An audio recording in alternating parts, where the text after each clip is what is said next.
আসল আম্মু, ও আসল আম্মু, তুমি জানো আমার ওই আম্মু আমাকে ছেড়ে মেজো বাবার সাথে এখানে এসে থাকে। জ্যোতি বলল, আমি আসল আম্মু না মা, আমি তোমার আম্মু, শুধু আম্মু। মৌমি বলল, তুমি আম্মু হলে ওই আম্মু কি? বাবা তো বলেছে ওটাই আম্মু। জ্যোতি বলল, বাবা সামান্য ভুল বলেছে, আমি তোমার আম্মু, আর ওইটা তোমার ছোট আম্মু। তোমার ছোট আম্মু তোমায় আদর করে? মাথা নাড়িয়ে মায়ের গালে হাত বুলিয়ে দিল মৌমি। ভাঙা ভাঙা নরম স্বরে বলল, অনেক করে। এখানে আসার সময় তো ছোট আম্মুই আমাকে সাজিয়ে দিয়েছে, আমাকে সুন্দর দেখাচ্ছে না? জ্যোতি বলল, খুব সুন্দর লাগছে আমার মাটাকে। এই যে তোমার আইসক্রিম এসে পড়েছে, আমি খাইয়ে দেই। মৌমি বলল, দাও, আগে বাবা আর ফুপু খাইয়ে দিত, এখন থেকে তুমি দিবে। ও আম্মু, তুমি সবসময় আমায় খাইয়ে দেবে তো? জবাব দিল না জ্যোতি। দীর্ঘশ্বাস ফেলে আইসক্রিম তুলে যত্ন সহকারে মুখে পুরে দিল মৌমির। প্রায় 2.5 বছর হতে চলল নিজের সাজানো গুছানো সংসার ফেলে চলে এসেছে জ্যোতি। কম কষ্টে একদম উঠায়নি সে।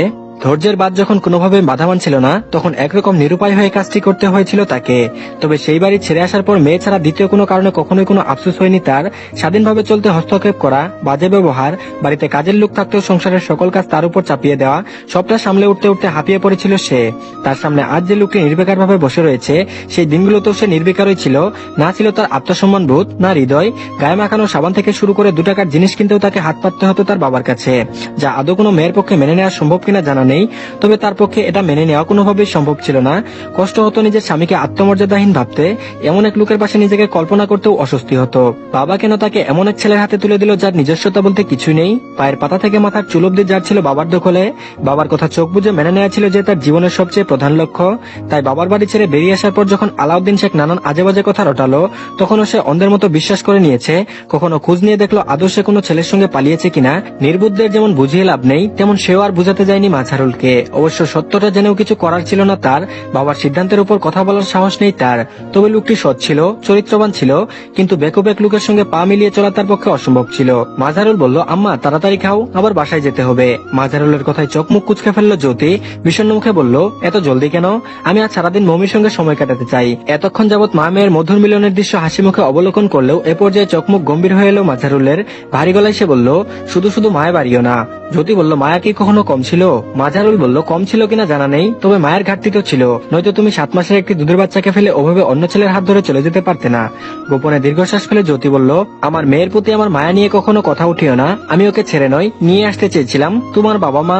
মাঝারুল বলল, আমার আব্বা আম্মা ভুল কিছু করেনি। জ্যোতি বলল, তুমি পরিবর্তন হওনি, কোনো দিক দিয়েই পরিবর্তন হওনি। মাঝারুল বলল, তুমি তো হয়েছো, এটাই কি যথেষ্ট নয়? মাঝারুলের কথার জবাব দিল না জ্যোতি। মেয়ের মাথায় আলতো করে ঠোঁট ছুঁয়ে দিতেই ফোন বেজে উঠলো তার। স্ক্রিনে একবার চোখ বুলিয়ে রিসিভ করলো। ধরা গলায় জ্যোতি বলল, আমার হয়ে গেছে, তুমি গাড়ি নিয়ে সামনে এসে দাঁড়াও, আমি আসছি। মাঝারুল বলল, তুমি কি কাঁদছো? জ্যোতি বলল, না, তুমি এসো। মাঝারুল বলল, এত দ্রুত মেয়েকে দেখা হয়ে গেল, আরো কিছুক্ষণ থাকো, আমার সমস্যা নেই, আমি আছি আশেপাশেই। মাঝারুল বলল, তোমার সমস্যার কথা আমি কখনোই ভাবিনি, না আজ ভাবছি, তুমি এসো। কল কেটে মেয়ের মুখ নিজের দিকে ঘোরালো জ্যোতি।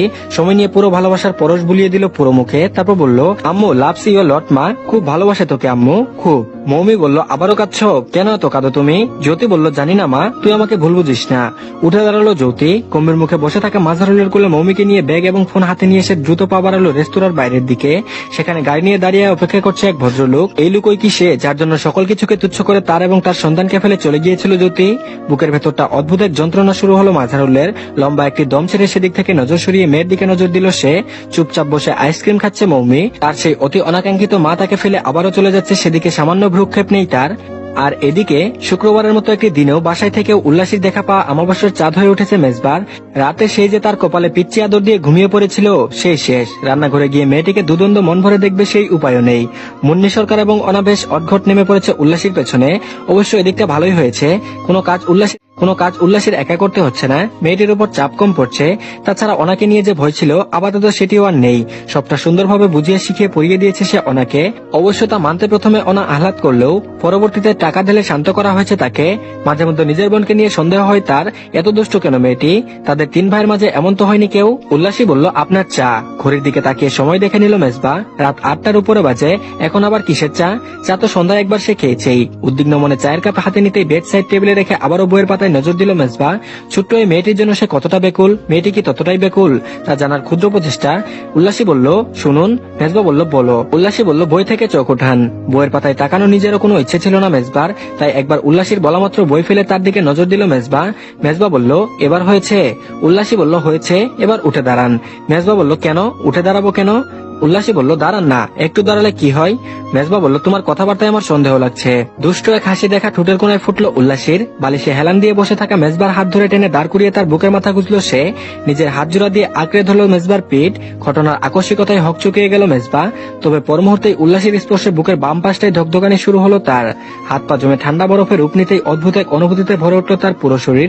তারপর বলল, মুন্নি ভাবি বলেছে স্বামীরা যখন স্ত্রীর জন্য অস্থির হয়ে ছটফট করতে থাকে তখন তাকে শান্ত করতে এভাবেই আদর দিতে হয়। দুই হাতে উল্লাসীকে নিজের বুকে চেপে ধরল মেজবা। চোখ জোড়া বুঝে সজোরে একটি নিঃশ্বাস ভেতরে টেনে নিয়ে ক্ষীণস্বরে বলল, তাই? উল্লাসী বলল, হ্যাঁ, একটু ধীরে ধরুন না, দম বন্ধ হয়ে আসছে। মৃদু স্বরে হেলে উঠল মেজবা। হাতের বাঁধন শিথিল করে উল্লাসীর চুলের মাঝে নাক ডুবিয়ে বলল, এখন ঠিক আছে? উল্লাসী বলল, হ্যাঁ। হঠাৎ মৌমি এসে বলে উঠল, এই তোমরা কি করছো আমাকে ফেলে? ও মেজো বাবা, তুমি ছোট আম্মুর চুল খাচ্ছ কেন? চুল কি খাওয়ার জিনিস? হঠাৎ দরজার পাশে মৌমির কথা শুনে দ্রুত উল্লাসীকে ছেড়ে দিল মেজবা। উজ্জ্বল চোখে মুখ ভর্তি হাসি নিয়ে সে পা বাড়ালো মৌমির দিকে। তাকে কোলে নিয়ে হাসি মুখে বলল, হ্যাঁ আম্মা, চুল তো খাওয়ার জিনিসই, তুমি কখনো খাওনি? এসো আমরা দুজন মিলে তোমার ছোট্ট আম্মুর চুল খাই। ছোট্ট আম্মুর চুল কিন্তু হেভি টেস্টি। ভ্রুজোড়া কুচকে ফেললো উল্লাসী। বিস্ময় নিয়ে বলল, কি বলেন এসব? চুল কখনো খাওয়া যায়? মেজবা বলল, ও মা, তুমি জানো না, চুলও খাওয়া যায়, খুব খাওয়া যায়। উল্লাসী বলল, ধুর, কি যে বলেন না। দ্রুত পায়ে উল্লাসী এগুলো রান্নাঘরের দিকে। মুন্নি ভাবির কথা মতো অসময়ে চা এনে কি শুনলো সে? তার চুল নাকি হেভি টেস্ট। আর এদিকে ঘেমে একেবারে নিয়ে উঠেছে অনা। রান্না বান্না তার ধাঁচে নেই। আর না সে কখনো নিজের ইচ্ছেতে রান্নাঘরে ঢুকেছে। তবে আজ উল্লাসীর জন্য ঢুকতে হলো। ছোট্ট একটি মেয়ের উপর সকল কাজ চাপিয়ে দেওয়া পায়ের উপর পা তুলে অস্বস্তি হচ্ছিল তার। ঘরে এসে ফ্যান চালিয়ে বিছানায় শরীর মেলে দিল অনা। কিছুক্ষণ সেভাবেই কাটানোর পর হঠাৎ ফোনের কথা স্মরণ হতে চারপাশে নজর বুলিয়ে ব্যাগ থেকে ফোন বের করলো সে। ছোট্ট একটি নোকিয়া সেট। ফোনটি বেশ কয়েকদিন আগেই তাকে দিয়েছে এমাদ, যা দিয়ে লুকিয়ে লুকিয়ে বেশ ভালোই প্রেম চালাচ্ছে দুজনে। তবে কি আমাদের এতগুলো মিস কল? অস্থির মনে বেলকুনিতে এসে এমাদের নাম্বারে কল দিল অনা। ওদের আগ্রহে অপেক্ষা করতে লাগলো ওপাশ থেকে এমাদের সারার। এমাদ বলল, তুমি ফোন কোথায় রাখো বলো তো? একসময় ফোন করে খবর পাওয়া যায় না? এমাদের গলার আওয়াজে স্বস্তি ফিরল অনার মনে। শীতল কণ্ঠে সে জবাব দিল, আরে লুকিয়ে লুকিয়ে এর চেয়ে বেশি সম্ভব নয়। তাছাড়া ভাইয়ারা সবসময় আশেপাশে থাকেই। এতবার কল করেছিলে কেন? কিছু বলবে? এমাদ বলল, হ্যাঁ, তুমি একটু বেলকুনিতে এসো, আমি 2 মিনিটের মাঝে আসছি। অবাক হলো অনা। ফ্রুকুচকে বলল, বেলকুনিতে আসবো মানে? তুমি ঢাকায় এসেছো? এমাদ বলল, জি ম্যাম, আসতে হলো। স্তব্ধতা কাটিয়ে উঠতে পারলো না অনা। ঠোঁটে মুখে একরাশি হাসির ঝলক ফুটিয়ে বলল, তুমিও না? আচ্ছা, তাড়াতাড়ি এসো, আমি বেলকুনিতেই আছি। এমাদ বলল, এই তো এসে পড়েছি। ল্যাম্পপোস্টের মৃদু আলোয় এমাদকে দেখা মাত্র মধুর আবেগে বুকের ভেতরটা কেঁপে উঠল অনার। সুদর্শন এক পুরুষ এমাদ, মাথা ভর্তি ঘন কুকরানো চুল, বেশ ছোট ছোট দুটি চোখ, পুরো ঠোঁট, চওড়া কাঁধ, ফর্সা গাল ভর্তি খোঁচা খোঁচা দাড়ি, সব মিলিয়ে এমাদের মাঝে রয়েছে চোখ ধাঁধানো লাগার মতো রূপ, যা একজন মেয়েকে নিজের দিকে আকর্ষিত করার মতো যথেষ্ট।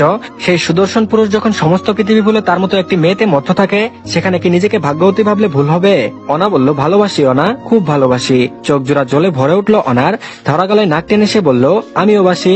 এমাদ বলল, পাগল মেয়ে, কাঁদছো কেন? দাঁড়াও, একটি গান শোনাই। মন রাগে অনুরাগে, আজ আরো কাছে ডাকে, না যেও না, তুমি ছাড়া যে শূন্য লাগে। যেও না, তুমি ছাড়া যে শূন্য লাগে। আর এদিকে সকলে মিলে খেতে বসেছে রাতের খাবার। পাশের বাড়ির হাসান সাহেব সহ তার স্ত্রীও যোগ দিয়েছেন এই আয়োজনে। পাশেই মৌমুখে কুলে চাপিয়ে একটি চেয়ারে বসে পোলাও খাইয়ে দিচ্ছে উল্লাসী। তার দিকে তাকিয়ে গোপনে একটি দীর্ঘশ্বাস ফেললো মাজহারুল।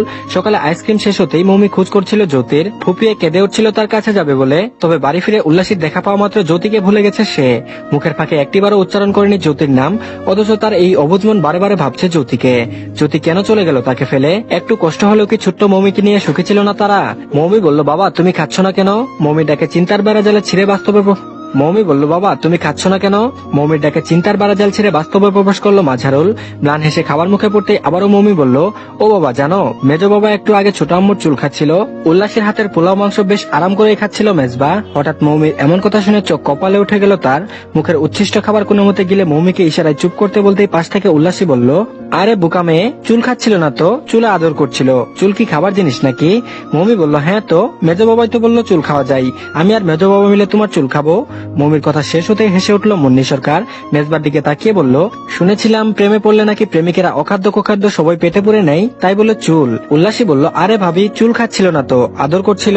মুন্নি সরকার বলল, ও মা তাই? চুলও আদর করা যায়? কিভাবে করে রে? খাবার থালা ছেড়ে হাত উঠিয়ে হালকা কেসে উঠল মেজবা। তবে তাকে উপেক্ষা করে আবার উল্লাসী বলল, হ্যাঁ রোজ রাতেই তো করে, অনেকক্ষণ সময় নিয়ে চুলের ঘ্রাণ নেই, তারপর কিছু চুমু। মাঝ হতে উল্লাসীকে থামিয়ে দিল মুন্নি সরকার। এই মেয়ে আসলেই অবুঝ। পাশে ভাসুর বসে থাকতে তার প্রশ্নে যে এত খোলামেলা ভাবে উত্তর দেবে, উল্লাসী তা জানলে কখনোই এ ধরনের প্রশ্ন করতো না সে। নিজেই এখন লজ্জায় মরে যেতে ইচ্ছে করছে। এই মেয়েকে কবে বুঝ দেবে উপরওয়ালা? সকল কাজ ছেড়ে ক্লান্ত পরিশ্রান্ত শরীর নিয়ে ঘরে এলো উল্লাসী। সারাদিন আজ কম ধকল যায়নি। সকালে ঘুম থেকে উঠেই তাকে লেগে পড়তে হয়েছে রান্না বান্নার কাজে। পরবর্তীতে দুপুরের দিকে একটু সময় পেলেও মুন্নি ভাবির সঙ্গে বসে বসে এবং অনা আপু দুজনে মিলে একটি সিনেমা দেখেছে।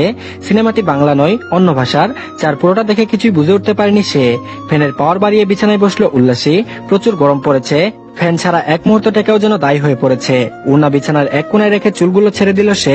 চুলের ভেতর ঘেমে ভিজে একাকার হয়ে পড়েছে। না শুকিয়ে এভাবে শুয়ে পড়লে অর্ধেক চুল ঝরে যাবে। তাছাড়া যেভাবে চুল পড়া শুরু হয়েছে তাতে টাকলা হতেও বেশি দিন বাকি নেই। বেলকনি ছেড়ে ঘরে ঢুকে নীরবে উল্লাসীকে কিছুক্ষণ লক্ষ্য করলো মেজবা। দিনে দিন মেয়েটি যেন দুই চোখের মনি হয়ে যাচ্ছে তার। যতদূর চোখ পড়ছে শুধু তাকেই দেখতে পাচ্ছে সে। তবে তার মনের গহীনে যে মেয়ের কাল্পনিক ছবি আঁকা, সে তো উল্লাসীর মতো নয়। উল্লাসী ছোট, অবুঝ, তবে তার পছন্দ প্রাপ্তবয়স্ক একটি পরিণত মেয়ে, যার চিন্তা ভাবনা কাজকর্ম সবটাই হবে একেবারে নিখুঁত। কিন্তু উল্লাসী একদম তার উল্টো। সে এতটাই অবুঝ যে আজ তাদের মাঝে কিছু মুহূর্তের কথা খাবার টেবিলে সকলের সামনে বলে বেশ লজ্জায় ফেলে দিয়েছিল তাকে। 14 বছরের কোনো মেয়ে এতটাও অবুঝ হয়? বুক চিরে একটি দীর্ঘশ্বাস বেরিয়ে এলো মেজবার। উল্লাসী যেভাবে বেড়ে উঠছে তাতে কি অবুঝ হওয়াটাই স্বাভাবিক নয়? সকলের নিজস্ব একটি কল্পনার জগৎ থাকে, তাকে ঘিরে বিচরণ করে নানান স্বপ্ন দেখে তা ভরে তুলতে বেকুল কিশোরীর কাতারে কোনোভাবে ফেলা যায় না উল্লাসীকে। বিচরণ করতেও লাগে একটি সুস্থ স্বাভাবিক জীবন। রসীন জীবনে আর যাই হোক, প্রেম ভালোবাসা নিয়ে ভাবার মতো অবস্থা থাকে না। মায়ের মৃত্যুর স্মৃতিচারণ, প্রতিবন্ধী বোনকে নিয়ে যেখানে তার চিন্তা ভাবনা থেমেছিল, সেখানে এসব রঙিন দুনিয়ায় মাখামাখি নিয়ে তার ধারণা না থাকা অসম্ভব কিছু নয়। উল্লাসী বলল, আপনি এখানে কি করেন? ঘুমাবেন না? মেজবা বলল, না, তুমি ঘুমাও। উল্লাসী বলল, বললেই হলো, একা একা আমার ঘুম আসে না, তাছাড়া আমার আদর ওটা কে দেবে শুনি? উল্লাসীর কোনো কথার জবাব না দিয়ে স্টাডি টেবিলে এসে বসলো মেজবা। সামনে থাকা একটি বই খুলে একের পর এক পেজ উল্টাতে শুরু করলো ধীরে ধীরে। আর এদিকে প্রতিদিনের মেজবার আদর মাখা চুমু নেওয়া যেন অভ্যাসে পরিণত হয়ে গেছে উল্লাসীর। অদ্ভুত এক ভালো লাগা কাজ করে লোকটি আশেপাশে থাকলে। কপালে ঠোঁটের ছোঁয়া, মাথায় হাত বুলিয়ে না দিলে ঘুম যেন কেঁদে কেঁদে বলে ওঠে, ওসব ছাড়া আমরা তোমার কাছে আসবই না। একরাশ হতাশা নিয়ে বিছানা ছেড়ে উঠে পড়লো উল্লাসী। মেজবার মুখোমুখি দাঁড়িয়ে আহ্লাদি গলায় বলল, দেবেন না আদর? সত্যিই দেবেন না? মেজবা বলল, উহু। উল্লাসী বলল, কেন কেন কেন? কিছু কি করেছি আমি? বই থেকে নজর উঠিয়ে উল্লাসীর দিকে তাকিয়ে মেজবা বলল, কি করনি তুমি? স্বামী স্ত্রীর মাঝে যাই হোক না কেন তা কি সবার সামনে ওভাবে বলতে হয়? উল্লাসী বলল, ওরা যে ভাবছিল আপনি চুল খাচ্ছিলেন তাই তো ওদের বললাম। মেজবা বলল, ভাবলে ভাবুক, মৌমি পিচ্ছি, একা বলে বলে সব থেমে যেত। তোমাকে এই মাতাব্বরি করতে বলেছে কে? বড় ভাই ছিল, হাসান ভাই ছিল, ওনারা কি ভাবলো? লজ্জায় আমি ওনাদের মুখোমুখি হতে পারছি না। এক মুহূর্ত নীরব থেকে দৃঢ় কণ্ঠে উল্লাসী বলল, ঠিক আছে, আর কখনোই বলবো না, কসম। মেজবা বলল, গুড। উল্লাসী বলল, এবার তো আসুন। মাথা নেড়ে মেজবা বলল, মোটেও না, আমি আর তোমার কাছেই ঘেসবো না। দেখা যাবে আজ রাতে কিছু করলেই কাল সকালে তুমি সবাইকে বলে ইজ্জতের রফা দফা বানিয়ে দেবে। উল্লাসী বলল, সত্যিই বলবো না আর। মেজবা বলল, উহু। উল্লাসী বলল, হ্যাঁ। মেজবা বলল, উহু। উল্লাসী বলল, হ্যাঁ হ্যাঁ হ্যাঁ, আর বলবো না তো, এই যে কান ধরলাম। ছোট্ট একটি নিঃশ্বাস ফেলে মৃদু হাসলো মেজবা। কি আছে এই বাচ্চা মেয়েটির মাঝে, যা চম্বকের মতো সারাক্ষণ টানতেই থাকে তাকে? উল্লাসী আবারও বলল, উঠুন না। মেজবা বলল, উঠছি রে বাবা। উল্লাসী বলল, উঠুন উঠুন। চেয়ার ছেড়ে উঠে দাঁড়ালো মেজবা। দুই হাতের আজলে উল্লাসীর মুখ ধরে কপালে একটি চুমু দিতেই ফোন বেজে উঠলো তার। তারপর বলল, হ্যালো মশা। ফোনের অপাশ থেকে ইভানার স্বর শোনামাত্র কপাল কুচকে ফেললো মেজবা। একরাশ বিস্ময় নিয়ে বলল, তুই? এই নম্বর কার? তুই কি বাংলাদেশে? ইভানা বলল, হ্যাঁ, তোকে ছেড়ে আর কয়দিন থাকবো বল, তাই চলে এলাম সব ছেড়ে। মেজবা বলল, ঠাট্টা রাখ, কবে এলি? আর জানালিও না তো। ইভানা বলল, তুই জানিয়েছিস তোর বিয়ের কথা? লিমন না বললে আমি এখনো কিছুই জানতাম না, তা আছিস কেমন তোর বউকে নিয়ে? উল্লাসী বল, লিমন না বললে আমি এখনো কিছুই জানতাম না, তা আছিস কেমন তোর বাচ্চা বউকে নিয়ে? মেজবা বলল, আর বউ? ইভানা বলল, কেন কেন? আমি তো ভালো না, এখন ভালো লইয়াই থাইকো। তো ধন্যবাদ সবাইকে। আজকের পার্টটি এই পর্যন্তই, আশা করছি ভালো লেগেছে। তো সবাই প্লিজ ভিডিওতে একটা লাইক দিবেন আর অবশ্যই আমাদের চ্যানেলটিকে সাবস্ক্রাইব করে দিন। তো ধন্যবাদ সবাইকে, আল্লাহ হাফেজ, ভালো থাকবেন সবাই।